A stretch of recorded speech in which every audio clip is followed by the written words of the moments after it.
assim a palavra do Senhor, 2 Reis, capítulo 4, eu faço a leitura do verso 1 em diante.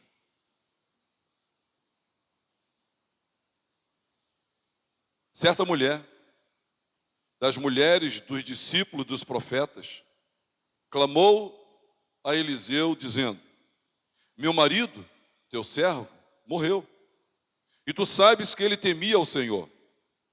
É chegado o credor para levar os meus 2 filhos para lhe ser escravos. E Eliseu lhe perguntou: que te hei de fazer? Dize-me que é o que tens em casa. Ela respondeu: tua serva não tem nada em casa, senão uma botija de azeite. Então, disse ele: vai, pede emprestadas vasilhas a todos os teus vizinhos, vasilhas vazias, não poucas. Então, entra e fecha a porta sobre ti e sobre teus filhos, e deita o teu azeite em todas aquelas vasilhas. Põe a parte que estiver cheia. Partiu, pois, dele e fechou a porta sobre si e sobre seus filhos. Estes lhe chegavam as vasilhas, e elas enchia. Cheia as vasilhas, disse ela a um dos filhos: chega-me aqui mais uma vasilha. Mas ele respondeu: não há mais vasilha nenhuma. E o azeite parou. Verso 7, toda a igreja. Então foi ela e fez saber ao homem de Deus. Ele disse: vai, vende o azeite e paga a tua dívida, e tu e teus filhos vivei do resto. Amém, irmãos? Vamos orar? Senhor Deus, ilumina os olhos do coração, a nossa mente, para que ouçamos a tua voz, para que possamos hoje aqui receber recado do céu, para que os nossos olhos se abram, para percebermos a presença generosa, graciosa, a tua presença, Senhor, gloriosa, desse Deus provedor, desse Deus que nos sustenta, desse Deus que provê. Fala conosco, Senhor, glorifica-te a ti mesmo no nosso meio.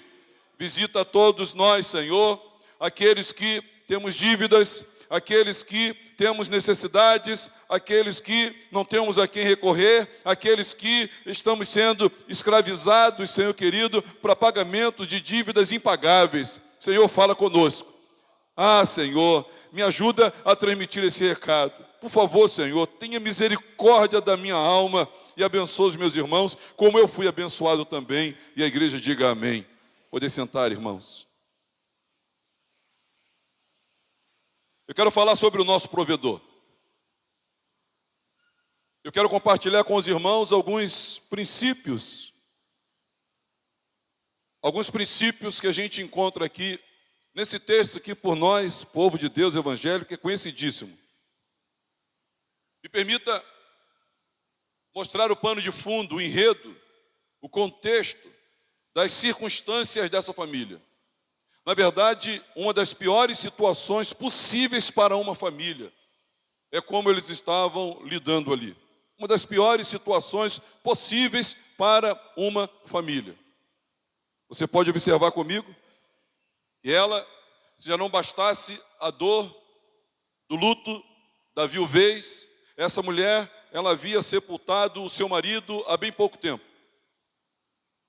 Ainda, esse marido adquiriu, contabilizou dívidas, e essas dívidas foram transferidas para a família, e eles possuíam dívidas, e eram dívidas impagáveis. Você olhar comigo o texto, esses filhos provavelmente não eram casados, porque segundo a cultura da época, se o fosse, não poderiam ser tidos, como parte do pagamento. Não eram casados, eles eram jovens e seriam levados como escravos. Agora eu queria que você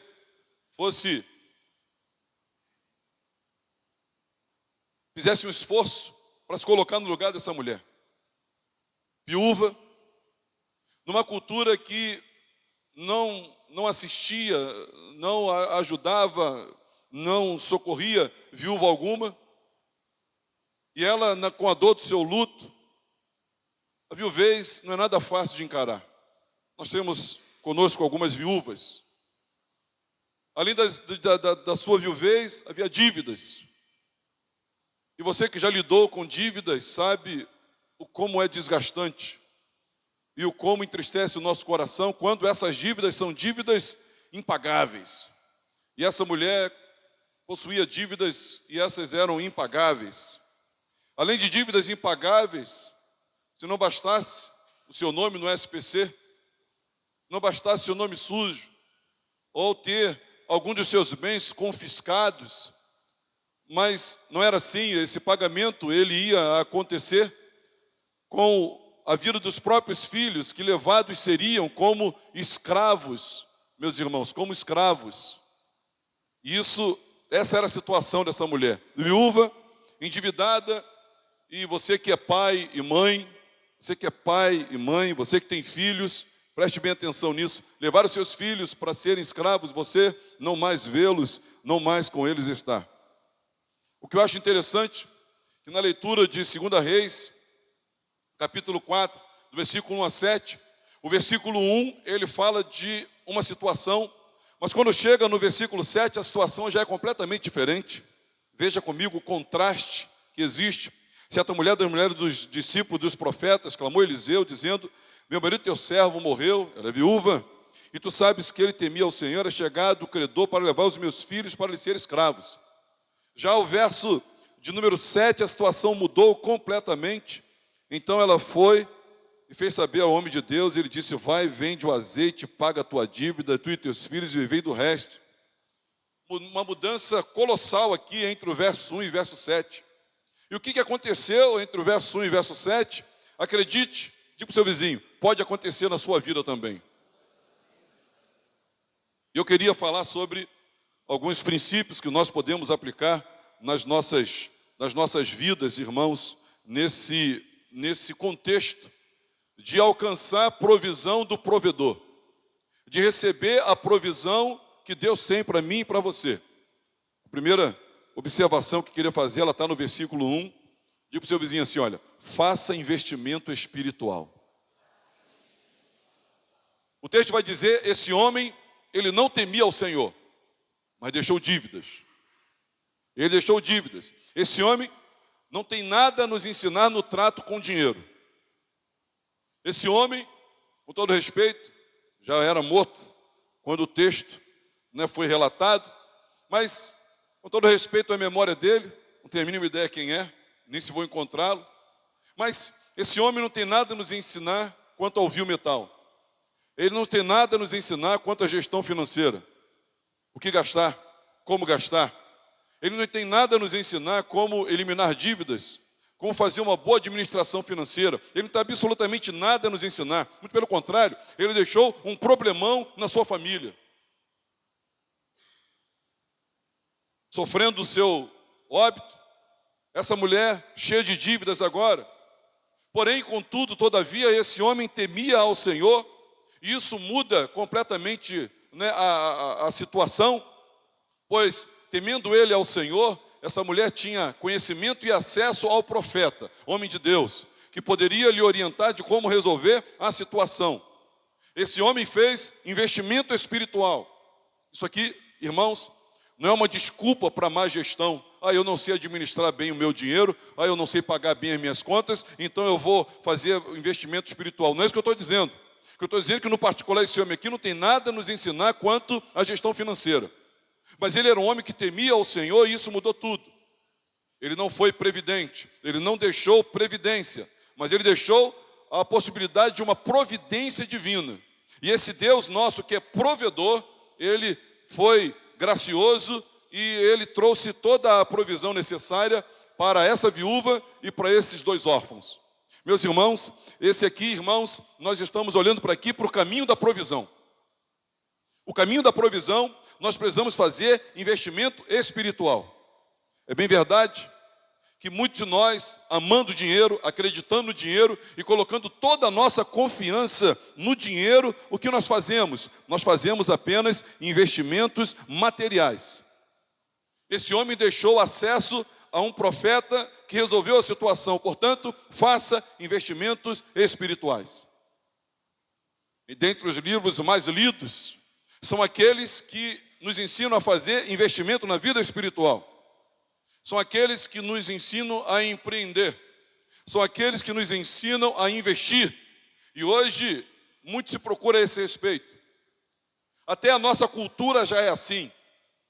Nós, pais, preocupadíssimos em formar academicamente ou tecnicamente nossos filhos, a fim de que eles tenham a devida provisão.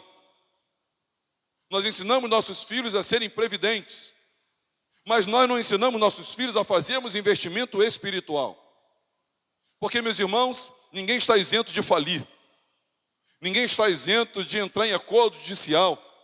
Ninguém está isento de receber um golpe, de abrir falência, de ter que gastar o seu dinheiro no momento e no outro já não ter mais coisa alguma. Nós temos, irmãos, que fazer investimento espiritual. O caminho da provisão é nós fazermos investimentos espirituais. Buscar o reino e a sua justiça em primeiro lugar, e as demais coisas nos serão acrescentadas. É um investimento espiritual. Mas esse investimento espiritual, já expliquei em outras ocasiões, ele não deve ser feito como meio pelo qual a gente se dá bem. Deve ser a nossa prioridade no coração, nosso primeiro amor, nossa primeira realização é o reino de Deus. E as outras coisas são consequências que advirão. Em segundo lugar, irmãos, no versículo 2, nós temos um outro princípio aqui. Faça um inventário da vida. Faça um inventário da vida. Eliseu lhe perguntou: que te hei de fazer? Dize-me que é que tens em casa. Ela respondeu: tua serva não tem nada em casa senão uma botija de azeite. O profeta convida a mulher a inventariar. Fazer um inventário. Qual é o espólio que você tem? Eu quero saber qual é o seu espólio. E ele, irmãos, pelo contrário, pois normalmente a gente pergunta para alguém que está atravessando necessidade, o que a gente pergunta? O que está faltando para você? Não é isso que a gente faz? O que está faltando lá para a gente te ajudar? O profeta não diz o que está faltando para ajudar. O profeta diz o que você tem. O que tens em mãos? O que você tem? Normalmente perguntamos, o que falta? Ele perguntou, o que ela tem. O que você possui em casa?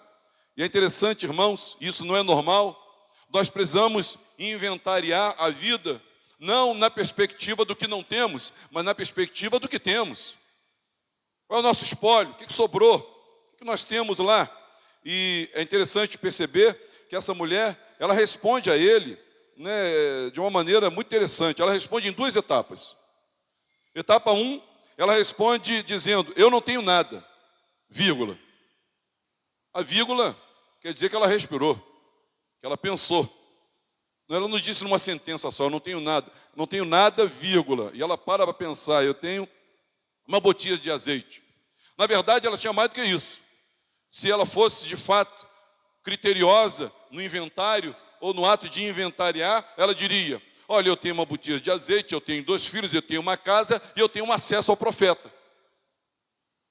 Porque normalmente, irmãos, nós olhamos para nós, desenvolvendo, né, essa psicologia de vítimas e de vitimização, nós olhamos para nós e dizemos, poxa, não tenho isso, não tenho aquilo outro.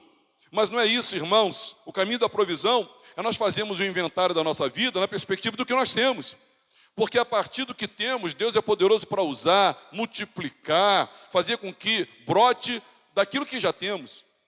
E essa mulher, apesar de ter hesitado, mas em tempo ainda, vírgula, ela diz, eu não tenho nada. Não tem nada? Se não tem nada, não tem nada. Alguma coisa ela tem.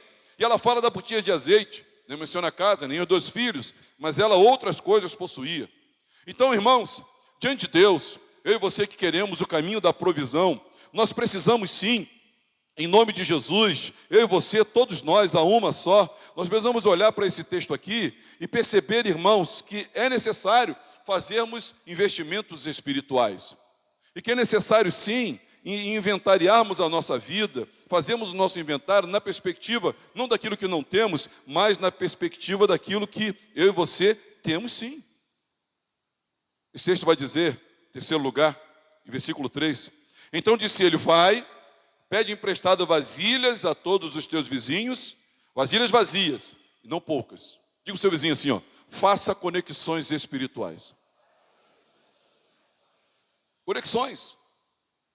O tamanho do milagre dependia da extensão do relacionamento prévio dessa mulher com seus vizinhos. Deixa eu fazer uma pergunta aqui que eu não quero calar. Se você fosse essa mulher, E se você tivesse que pedir vasilhas vazias emprestadas? E se você tivesse que pedir aos vizinhos que você tem? Você conseguiria muitas ou poucas vasilhas? Pergunta, você conseguiria muitas ou poucas? Porque se você for aquele vizinho chato, mal educado, nariz em pé, que a bola do vizinho não pode, a bola do filho do vizinho não pode nem cair no teu quintal, que você já espragueja, amaldiçoa ele. Que tipo de vizinho você é? Lucas, nosso médico doutor, irmão em Cristo, narra, ao escrever Atos dos Apóstolos, que a igreja crescia e conquistava a simpatia do povo. Seja simpático, seja empático, seja altruísta, seja condescendente, seja misericordioso, seja educado. E olha, e faça conexões relacionais. Faça conexões relacionais. Essa mulher, irmãos, ela conseguiu tantas vasilhas que lotou a sua casa, o texto nos dá a entender.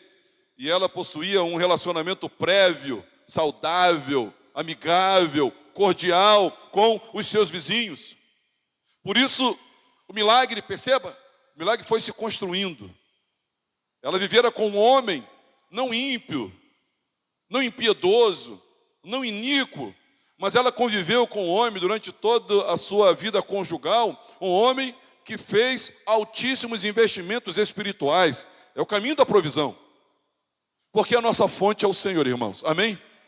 Então ela fez investimento porque casou com um homem assim. Em segundo lugar, ela fez investimentos porque, você percebeu comigo nesse particular, que ela fez o inventário da vida. Quase ela erra ao inventariar a sua vida, ao dizer que nada possuía, vírgula, mas ela fala da botija de azeite, que vazia estava, que pouco azeite possuía. E agora, a sugestão que o verso 3 nos dá é de que façamos conexões relacionais. Percebe que isso vai construindo a possibilidade, o caminho, né, da provisão, onde Deus vai agir de maneira abundante, de maneira graciosa, milagrosa em sua vida. Se nós parássemos aqui, mas ainda tem mais ainda a fazer, no caminho da provisão. Eu creio que Deus quer nos prover em todas as áreas da nossa vida. Quem crê nisso, diga amém. Então nós vemos aqui, irmãos, ele dizendo no versículo 4. Lê na sua Bíblia o verso 4. Você tem Bíblia aí? Mantenha aberto e leia comigo.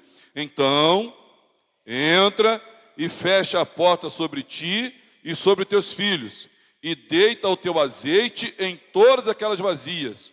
Põe a parte a que estiver cheia. Faça restrições. Faça restrições. Até o verso 3, a porta de casa para fora, até o verso 3, porta de casa para fora estava aberta. A partir do verso 4, porta de casa para dentro. Até o verso 3, da porta de casa para fora. A ação era fora. A partir do verso 3, para dentro. Fecha a porta. Fecha a porta da sua casa para ideologias. Fecha a porta da sua casa para o mundanismo. Fecha a porta da sua casa. E a multiplicação, ela acontece, irmãos, entre a família, só com a família. E na prática dessa restrição, desse cerco, né, desse limite, desse muro protetivo, de proteção. Percebe comigo? Então, entra, porque o profeta está orientando qual é o caminho do milagre, o caminho da provisão. E ela, irmãos, com muito cuidado, ela presta atenção em cada orientação. Eu acho interessante como essa mulher gravou tudo o que ele disse e como ela reage em relação a ele. Então, entra, fecha a porta sobre ti e teus filhos e deita o teu azeite em todas aquelas vasilhas. Põe a parte a que estiver cheio. Restrições. Nós precisamos aprender a fazer restrições. Nós precisamos, irmãos, entender que Deus nos quer. Entra no teu quarto, fecha a porta da tua casa, ora em secreto, e teu Deus te vê em secreto te recompensará. Essa solitude, sabe, esse retiro, onde Deus quer falar exclusivamente com você e com os seus, ele não pode ser ignorado, ele não pode ser dispensado. Perceba que agora, dentro de casa, só entre eles, portas fechadas, eles trabalham ali em equipe. Os filhos trazendo as vasilhas vazias e ela enchendo as vasilhas e pedindo mais uma e enchendo até que ela pede mais vasilha e os filhos dizem, não tem mais vasilhas vazias. E o milagre cessa. E ela tem então o suficiente para viver o resto da sua vida. Agora preste atenção. Se essa mulher também não tem um pouco a ver comigo, com você. Se você também não tem algo a ver com essa mulher. Primeiro, essa mulher tinha um passado para resolver. Possuía dívidas. Em segundo lugar, meus irmãos, ela tinha um presente para solucionar. Ela tinha os cobradores ali na porta dela.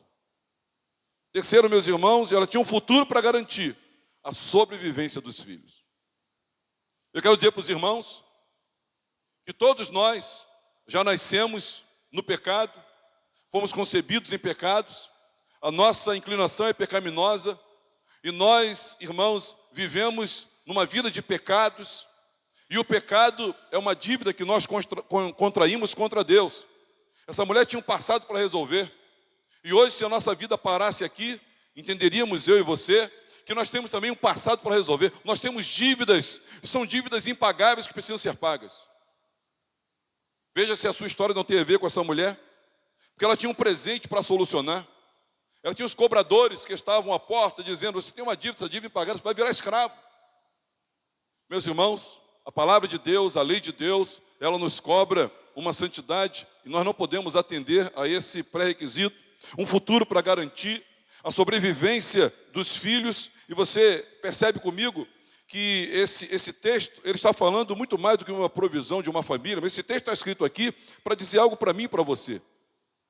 Nós temos um passado de pecados, que são as nossas dívidas.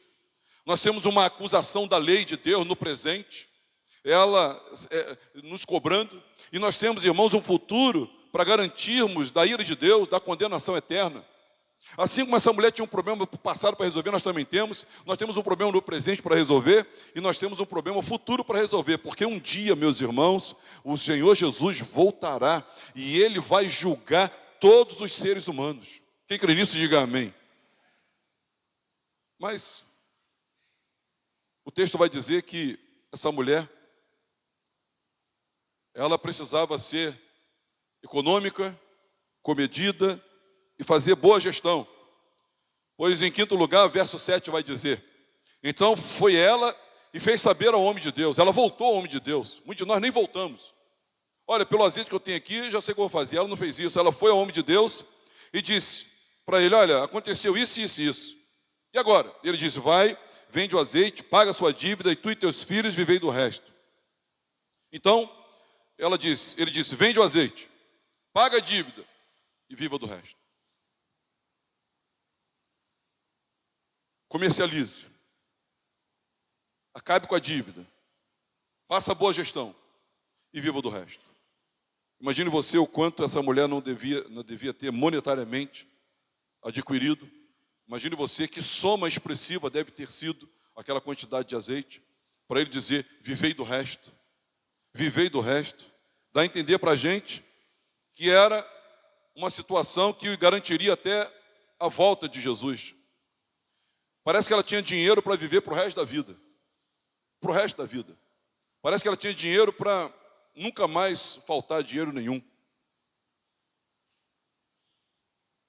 Alguém aqui já conseguiu juntar dinheiro para não precisar trabalhar e viver para o resto da vida sem ter que trabalhar? Levante a sua mão.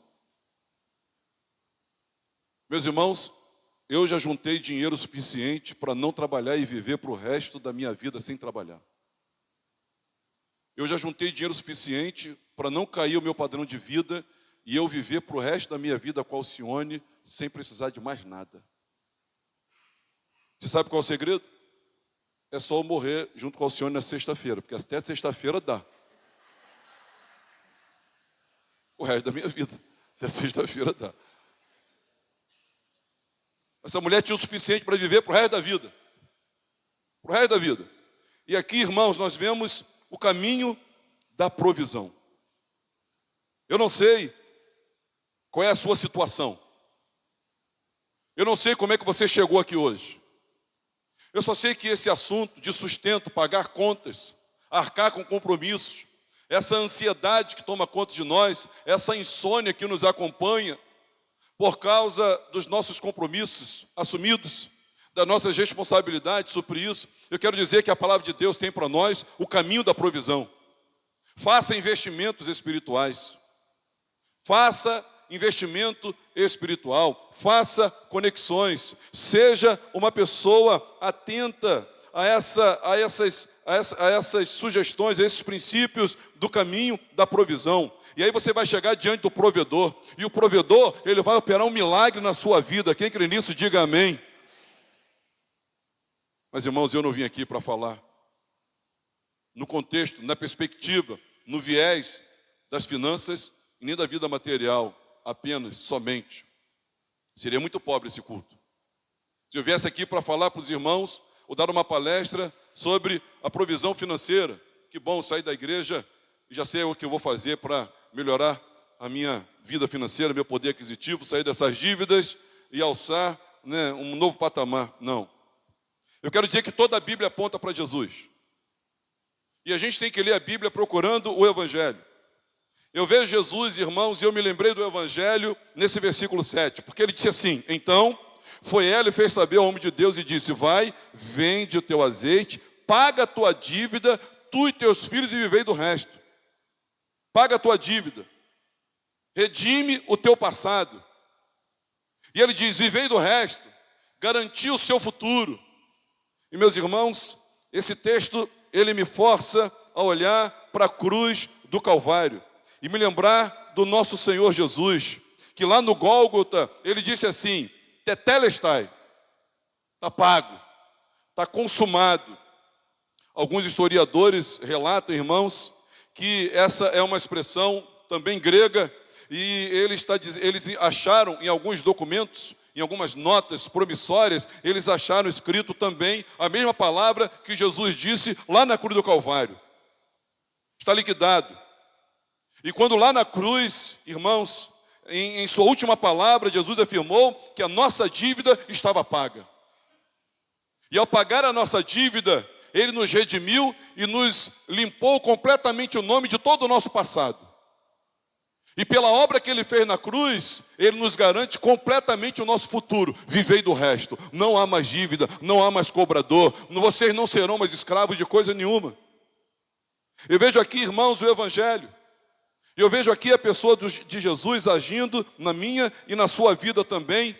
Pois Ele, quando morreu na cruz do Calvário, Ele pagou uma dívida impagável. E essa mulher conseguiu, pela orientação do profeta, alcançar ou trilhar o caminho da provisão, onde ela pagou uma dívida impagável. Essa mulher impediu com que seus filhos fossem levados escravos. Quando Jesus morre por nós na cruz do Calvário, e Ele grita, tetelestai, e Ele ressuscita, meus irmãos, Ele nos liberta completamente de toda a escravidão, do pecado, do mundo e de Satanás. Quando nós somos, irmãos, por Deus, abençoados na cruz do Calvário, onde ali depositamos completa fé nele como sendo o nosso substituto, aquele que por nós morreu na cruz do Calvário, a nossa dívida é paga, nós jamais nos tornaremos escravos e o nosso futuro está garantido. Eu quero que você olhe para essa mulher pensando no seguinte: dívida e escravidão. Eu quero que você olhe para essa mulher pensando o seguinte: um passado que precisa ser resolvido, um presente que precisa ser solucionado e um futuro que precisa ser sanado. E nós vemos aqui essa mulher tendo o seu passado resolvido, o seu presente solucionado e o seu futuro sanado também. Eu quero que você olhe para essa mulher e entenda que assim como ela encontrou o caminho da provisão para o sustento material seu e dos seus filhos, através de uma voz profética na sua vida, através da voz de Deus. Meus irmãos, a Bíblia Sagrada é a voz profética, é a voz de Deus, mostrando para você que Jesus é o caminho da nossa provisão, para pagar as nossas dívidas, para resolver o nosso presente e para dizer assim: o seu futuro está garantido. Não tem nada melhor na vida do que você se eximir completamente de dívidas impagáveis. É um peso que achata a gente, é um peso que diminui a gente. Meus irmãos, não há mais dívidas. Todos os nossos pecados foram perdoados por Jesus Cristo ao derramar o seu sangue na cruz do Calvário. Todos os pecados. Meus irmãos, quando ou você paga a dívida ou você é escravizado. Ou Jesus pagou a sua dívida, lavou você com o sangue dele, ou você é um escravo e não existe outra opção. Escravo do diabo, escravo da sua consciência, escravo dos seus desejos, escravo, você se torna escravo. Você é um escravo, eu sou escravo, todos nós vivemos escravizados pelo pecado. E não existe outra forma, senão a dívida ser paga. O seu passado, tudo que você fez no passado, tudo, consta no livro de Deus. Não existe absolutamente nada que do seu passado você possa se redimir, tendo feito uma doação, tendo uma atitude filantrópica, tendo uma atitude de arrependimento. Não importa, se o sangue de Jesus não lavou você, o seu passado vai ser cobrado. Não importa se você não paga o seu passado, e você não tem como pagar, a gente não tem como voltar lá, não pagamos nem para Deus, nem para as pessoas, não podemos restituir nem a Deus e nem as pessoas, então nos tornamos escravos. E o Evangelho mostra para nós que nós éramos escravos, irmãos, do pecado, escravos das nossas concupiscências, escravos de Satanás. A minha família passou pelo Espiritismo, e lá eles chamavam a gente de cavalo. Esse aí é o meu cavalo, esse é o meu escravo. Meus irmãos, nós somos filhos de Deus, nós fazemos parte da família de Deus. E o nosso futuro, meus irmãos, nós não temos futuro, porque essa mulher não tinha futuro. Assim como essa mulher não tinha futuro, primeiro que ela ia morrer de fome, segundo que seus filhos seriam levados como escravos. E nós não temos futuro, a humanidade não tem futuro. É exatamente conforme essa mulher, não há futuro para nós, meus irmãos. Mas essa mulher, ela encontrou o caminho da provisão.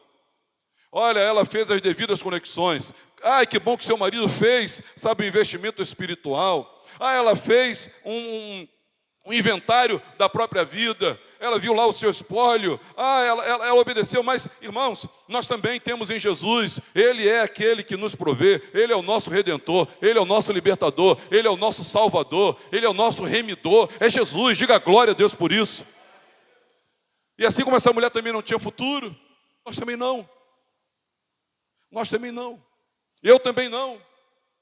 Mas, irmãos, como ela encontrou o caminho da provisão, como ela encontrou a equipe, formou a equipe de seus filhos, como a botija, né, de azeite foi enchendo aquelas vasilhas vazias e deu tanto, e aquilo foi um valor monetário tão expressivo, que ele disse: vende, paga a dívida e vive do resto, você e teus filhos. A obra de Jesus, ela alcançou o teu passado, ela está alcançando o teu presente, e ela garante o teu futuro. Diga glória a Deus. Ela garante completamente o seu futuro. Não tem como você não se perceber também na vida dessa mulher. A cruz é o caminho da nossa provisão de vida. A cruz é o caminho da nossa provisão de vida. A cruz de Cristo. Porque lá na cruz é que ele disse: tetelestai, está pago. Está pago. Eu pedi aos irmãos no início para você se colocar no lugar dessa mulher. Eu pedi que você se reportasse aqui comigo e nos transportasse para nos colocar no lugar dessa mulher. Eu acredito que você, no início dessa pregação, você disse: caramba, que situação dessa mulher. Primeiro, não tinha pai, não tinha marido. Essa mulher não tinha ninguém por ela. Essa mulher tinha uma dívida. E essa mulher ia morrer de fome. Meus irmãos, diga para o seu vizinho: essa mulher somos nós. Essa mulher somos nós. Nossos filhos serão levados cativos. Nós morreremos, irmãos. Se não nos alimentarmos do pão da vida, da árvore da vida, nós morreremos. O feijão e arroz que eu e você comemos só pode manter o físico. Isso até quando Deus permitir. Mas o alimento que mantém a alma viva diante de Deus, que mantém a vida eterna, só o pão da vida, irmãos. Só a água que é Jesus. A cruz é o caminho da nossa provisão de vida. Na vida passada, nós fomos justificados, meus irmãos. Nós cantamos aqui: justificado eu fui. Nós cantamos aqui: santificado eu sou. Nós cantamos aqui, meus irmãos, que na vida presente somos santificados. E nós cantamos aqui que na vida futura nós seremos glorificados. Agora, Agora eu quero que você olhe para essa mulher, a partir e na perspectiva de 2 Reis, capítulo 4, versículo 7. Os filhos nunca mais escravos. O passado resolvido. O futuro garantido. Livre acesso ao profeta. Meus irmãos, essa mulher era a mulher mais feliz da face da terra. Essa mulher foi tomada de um júbilo, de uma gratidão, de uma alegria sem fim. Agora eu quero entender porque eu e você não nos entendemos na perspectiva dessa mulher e não somos tomados de uma alegria sem fim, porque nós tínhamos uma dívida impagável e o Senhor pagou, fomos justificados.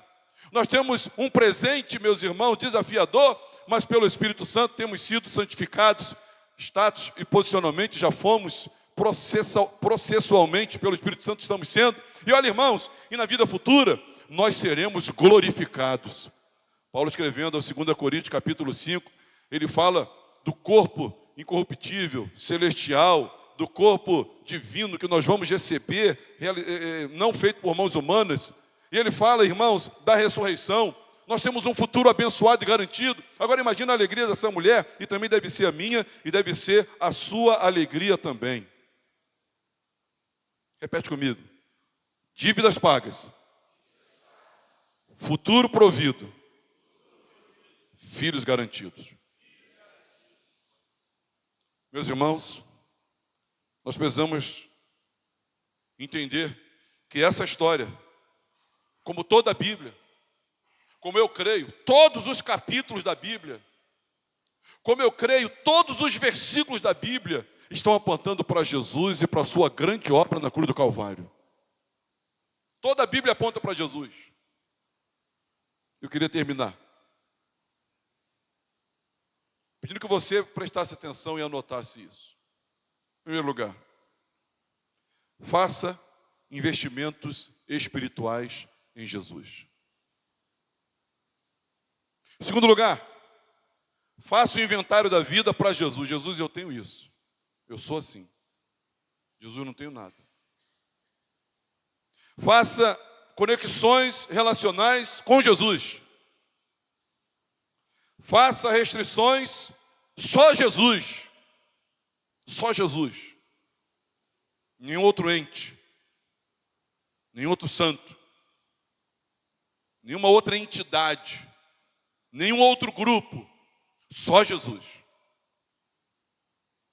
Viva o milagre da provisão por meio de Jesus. Porque, meus irmãos, investindo em Jesus, no relacionamento correto com Ele, nosso Senhor, nós seus servos, fazendo o inventário da vida, entregando tudo que você tem, sem restrições, tudo que você tem, entregue para Ele, fazendo a conexão com Jesus, fazendo restrições, dizendo aqui no meu coração, na minha mente, nas minhas decisões, no meu estilo de vida, na minha filosofia de viver, só Jesus. E aí você vai viver por meio de Jesus, e quem vive por meio de Jesus, vive eternamente. A segunda morte não tem mais poder sobre você. Porque, irmãos, Jesus é o nosso provedor. Nosso provedor é Jesus. Jesus Cristo é o nosso provedor. Ele provê a vida material, e Ele provê sobretudo e acima de tudo, e principalmente, a vida espiritual. Ele é o nosso provedor. Essa mulher encontrou na orientação do profeta o caminho da provisão. Nós encontramos no Evangelho Jesus Cristo, que é o caminho, que é a própria provisão, que é o próprio provedor das nossas vidas. A partir de hoje eu quero dizer para você algumas coisas antes de eu terminar. Se você não sabia, agora Deus é testemunha.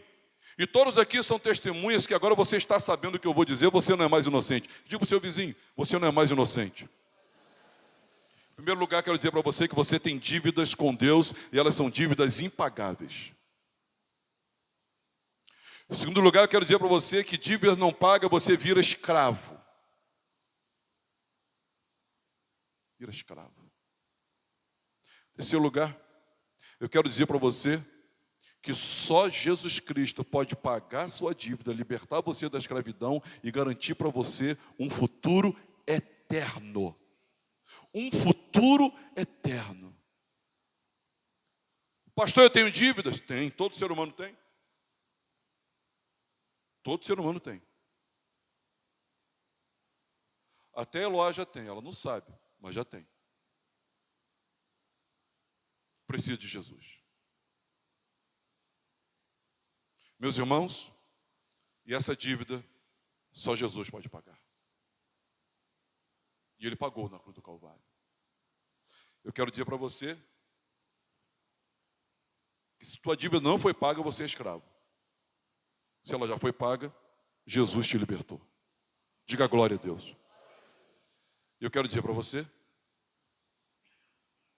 que você tem que fazer o que essa mulher fez. Ela foi ao profeta. Você tem que vir a Jesus e dizer: Jesus, o que eu faço? E Ele vai orientar você o que você tem que fazer com relação a Ele. Para você ter o seu passado com a dívida completamente paga. Os cobradores todos expulsos. E o teu futuro completamente garantido. Repete comigo. O nosso provedor é Jesus. Vamos ficar de pé.